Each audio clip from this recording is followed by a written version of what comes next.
வெற்றிட்ட ஒரு அபார இதுன்னா ஞாபக சக்தி இருக்கும். ஏன்னா, அவர் பாலுமகேந்திரன்லேருந்து வரும்போது, அந்த ஒர்க்ல சின்சியரா இருப்பாங்க. ஒரு விஷயத்த சொல்லிட்டு அதுக்காக போய் தேடுறது. இப்ப நடிகர தேடுனா, இன்னைக்கெல்லாம் வந்து Instagram, முகநூலு, Twitterல போட்டு இது மாரி ஒரு புரொடக்ஷன். அன்னைக்கெல்லாம் இதெல்லாம் எதுவுமே கிடையாது. ஆமா, ஒரே ஒரு mall அல்சமான்.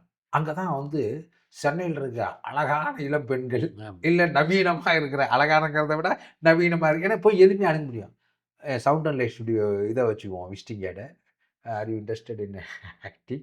I am coming from Kathir sir office. நீங்க நடிக்கிறீங்க. அப்படிதான் நாங்க ஸ்ரீகாந்த கூட்டிட்டு வந்தோம். ஆ, ஒரு எக்ஸ்போல பார்த்து. அ. அப்புறம் தான் தெரிஞ்சது அவர் வந்து பாலச்சந்தர் சார் வந்து அவரு உட்கார வச்சிருக்காரு அப்படின்னு சொல்லி. நெறைய பேத்த திரிஷா வந்து காதல் வைரஸுக்கு வாய்ப்பு கேட்டு வந்திருக்காங்க. ஆ, நாங்க பார்த்துட்டு வேணாம். அ. ஏன்னா, அன்னைக்கு வந்து தமிழ் சினிமாவுல ஒரு இளம் நடிகர் உங்களுக்கு ஏன்னா புதுமுகமா ம். பாரதி ராஜா சாருக்கு அப்புறம் எல்லா படத்துலயும் புதுமுகங்களை போடுறது கதிர் சார் தான். ஆமா. புதுசு புதுசா அதுவும் பாம்பே ஆர்டிஸ்ட். அவரு போய் ஆர்டிஸ்ட் எங்க எங்க படங்கள்ல துணை நடிகர் நடிகைகளே அவ்வளவு அழகா இருக்குங்க எல்லாம். எல்லாம் வந்து இதுல தான் போய் பெங்களூர்ல போய் அந்த ஜிபி ரோட்ல அங்க போய் நின்னு எவ்வளோ பேத்த இந்த காதல் விஷயமா ஏய் ஏய் என்னாச்சு உனக்கு நேத்து நீ இப்படி அது நடிச்ச பெண்கள்லாம் 2, 3 பேர் ஹீரோயின் ஆயிட்டாங்க.